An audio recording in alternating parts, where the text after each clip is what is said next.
tambihun muhimun yuqalu lamma fil masahibi min Qur'anil al-karim kalamullah bi annahu laisa min ta'lifi sayyidina Jibril wala min ta'lifi sayyidina Rasulillah sallallahu alaihi wasallam. Allah ta'ala la yusabu bil harfi wala bis sawti. Nahnu naqra'ul Qur'ana bil harfi was sawti wa hadha sifatuna nahnu wa laysa sifatullah wa laysa sifatul lillahi azza wa jalla inda.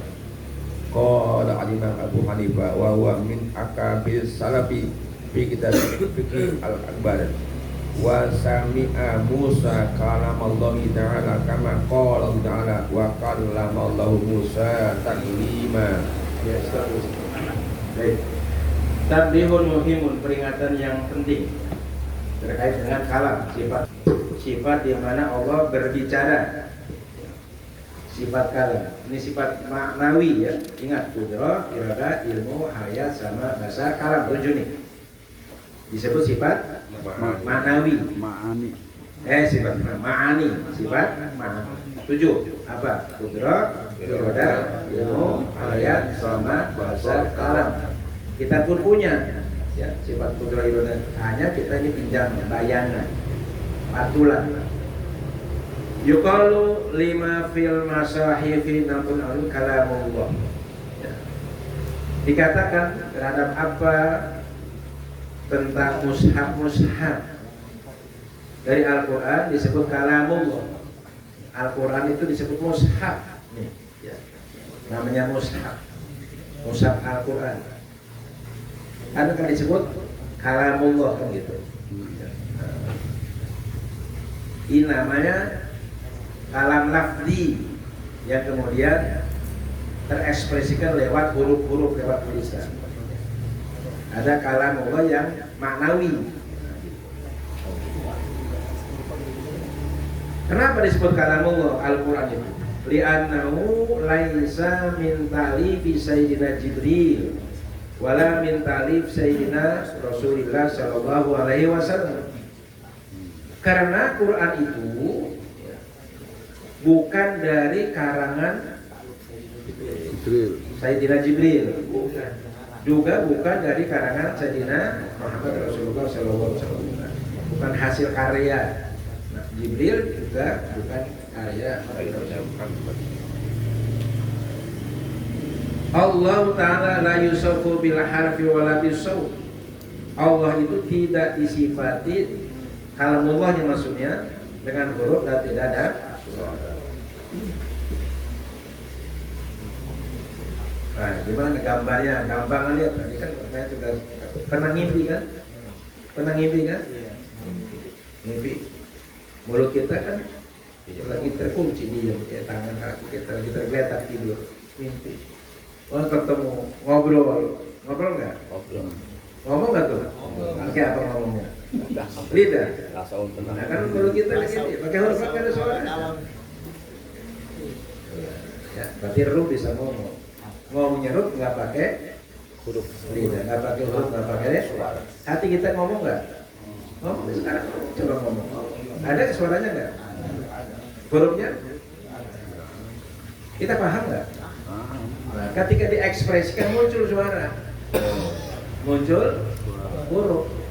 Ketika nah ini yang keluarin kalam lafzi, yang mau di dalam kalam maknawi, yang kalam hakiki. Nah, itu aja manusia, ya.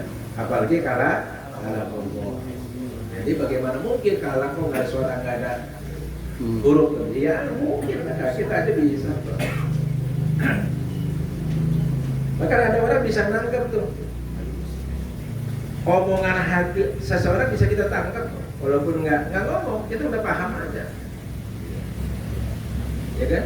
Suara hati istri, omongan istri itu kita udah paham. Saking dekatnya, saking intensnya hubungan kita, sehingga kita paham. Kalau dia nggak ngomong udah paham aja, lewat sorotan matanya kita paham. Jadi kita bisa memahami kalam Allah itu dengan jiwa, dengan hati yang bersih. Bisa. Ya. Meskipun nggak dehem kita paham. Iya. Meskipun nggak dehem kan ada suara aja kan. Jadi makanya kata kata Imam Hasan al-Banna, tafsir yang paling bagus adalah tafsir di mana kita memahami ayat itu dengan hati yang berjiwa yang bersih. Fa'alhamaha fujuraha wa taqwaha. Bisa. Walaupun nggak ada kita paham kita. Karena omongan Allah itu dan Allah itu setiap detik setiap saat ngasih ilham sama kita. Kan kita nggak paham. Karena hatinya kotor ada hingga itu nanti lah. Nah sekarang kita lihat. Nahnu naqra'ul Qur'ana bil lahri was saut, dan kita membaca Quran dengan huruf dan suara. Kalau kita baca alif lam mim, kedengaran nggak suaranya? Ada nggak suaranya? Ada nggak hurufnya? Ada. Hadza sifatuna, ini sifat kita. Suara kita, huruf kita. Walaysa sifatan nilai itu bukan sifatnya Allah, bukan kalammu, bukan kalammu yang hakiki. Ini kalammu yang bersifat lafzi, yang sudah ada tertulis diekspresikan lewat bahasa. Kan Allah ada 3 bahasa, ada bahasa Suryani, ada bahasa Ibrani, dan ada bahasa Arab yang dipakai sebagai wahyu. Jadi gitu ya. Qala Imam Abu Hanifah, berkata Imam Abu Hanifah, wa huwa min akabir salaf, beliau adalah pembesar ya, ulama salaf. Ini yang suka diklaim oleh orang salafi ya. Salaf itu kan 500 tahun ke bawah, ke atas disebut ulama salaf. Nah kalau itu Ibnu Taimiyah lahirnya tahun 800, berarti ini bukan kelompok salaf, tidak masuk kategori ulama salaf, ulama khalaf, berarti ulama kalaf. Salaf yang mengikuti salaf. Imam Syafi'i salaf apa khalaf? Salaf. Nah kita pengikut siapa? Berarti pengikut Salafi. Justru kita yang asli. Itu yang salafi seharusnya ini. Di kitab Al-Fiqhul Akbar, dalam kitab beliau yang terkenal Al-Fiqhul Akbar. Kalau Indonesia itu Al-Bu, kalau beliau ini Al-Fiqhul Akbar. Nah, beliau mencatat begini, wasami'a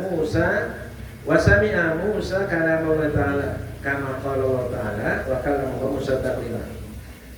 Nabi Musa mendengar kalamnya Allah sebagaimana firman Allah dalam Al-Qur'an, wa kallama Allah Musa taklima. Wa qad kana Allah mutakalliman. Berarti Allah itu mutakallim, berbicara. Berarti Allah berbicara. Maksudnya fil azal, dalam zaman azali. Waktu hati kita ngomong kan, saya mau cepet-cepet kan, mau ngajar, gitu ngomong nih. Ada udah jam berapa ini? Berapa 7 kan ada mau ngomong hatinya gitu. Nah itu ibaratnya kalam azal. Nah, ibaratnya kalam azal.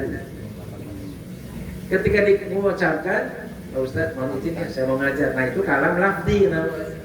Nah gitu. Ketika disampaikan oleh Jibril dengan bahasa Arab itu kalam lafzi. Kemudian catat ditulis. Jadi kalam azal itu kalam di mana sebelum menjadi kalam lafzi. Kayak kita ngomong dalam hati itu. Anggap aja itu kalam azali. Belum dikeluarkan, dimunculkan secara dohir, secara ekspresif. Walam yakun kalama Musa aikan Allah mausufan bisifatil kalam azalan qabla an yusma'a Musa kalamul azali. Dan tidaklah Allah itu kalama Musa, berbicara terhadap Nabi Musa waktu itu. Dia kalam Allahnya itu udah zaman azal sudah apa? Sudah. Aikan Allah mausufan bisifat kalam azalan. Yakni maksudnya Allah sudah bersifat dengan sifat kalam azalan secara azali. Qabla an yusmi'a Musa kalamahu azali. Sebelum Allah memperdengarkan Musa akan kalamnya azali. Sebelum Nabi Musa diperdengarkan kalamnya Allah di Bukit Tursina, itu kalam Allah yang aja sudah ada belum? Sudah ada. Ada hurufnya nggak? Ada. Ada suaranya nggak? Ada. Kayak kita ngomong dalam hati, belum ada huruf, belum ada. Itu ibaratnya kalam azali ibaratnya.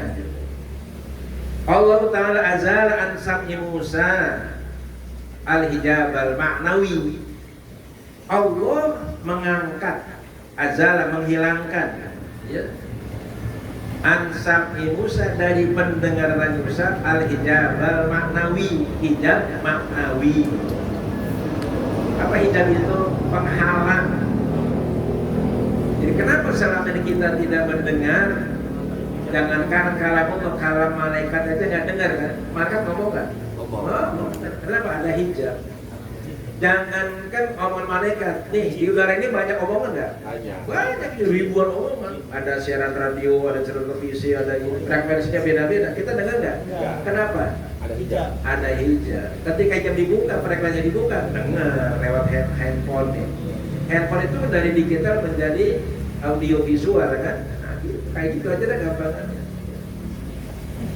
Nah, bagi orang yang tersingkap hijabnya dia dengar.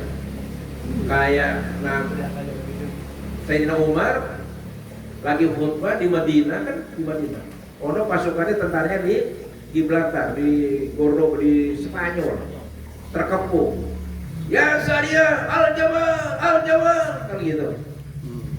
Lagi khutbah ngomong itu.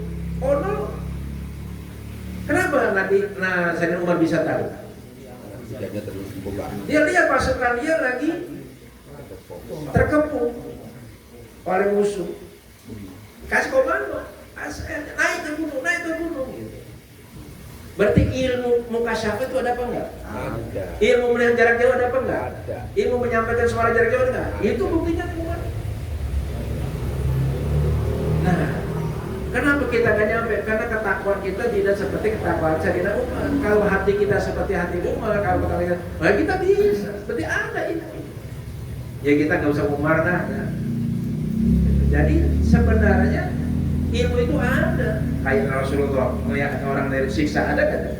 Kan ada riwayat itu, mukasyafah. Ada ilmu ada. Jadi ada orang-orang yang memang hatinya bersih, sebersih hatinya Umar, takwanya setakwa Umar itu mampu melihat tahu dia. Winara sedurunge winara. Sumpah. Nah kita aja hatinya damblem. Duit. Bini di depan mata teriak-teriak minta duit aja gak denger kita. Kurang denger. Apalagi suara Jadi soal kualitas kita. Nah ada hijab maknawi. Nah kalau ini hijab namanya hijab labi nih ya, tutup. Nah, ini maknawi, sifat maknawi. Akhirnya karena hijab maknawinya dihilangkan oleh Allah, fasami'a Musa kalamullah alladzi la yusbihu kalam al-khalqi. Maka beliau, Nabi Musa mendengar kalamullah yang tidak menyerupai kalamnya makhluk. Iya. Oh kita bisa berbicara lewat mata kok. Ini pandangan mata itu bisa mengungkap 1000 kata, 1000 kalimat tanpa ngomong.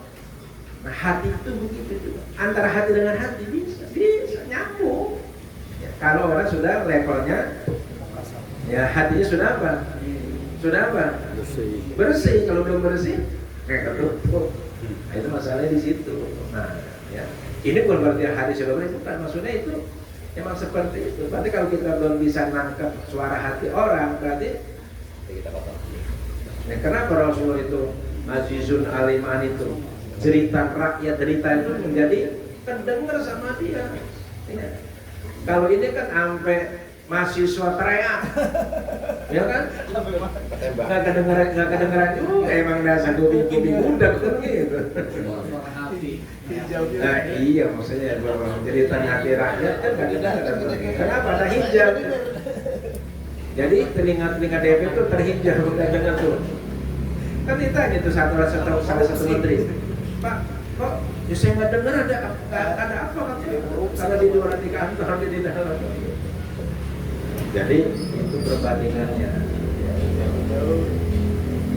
Baik, ya sampai situ dulu lah. Wallahu a'lam bishawab.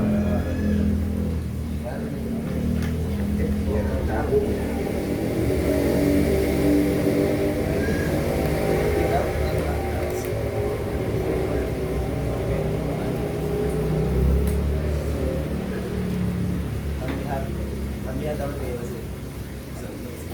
Oh iya, beliau tugas dinas ini. Nih, kalamul lahfi. Abdurrahman Astad.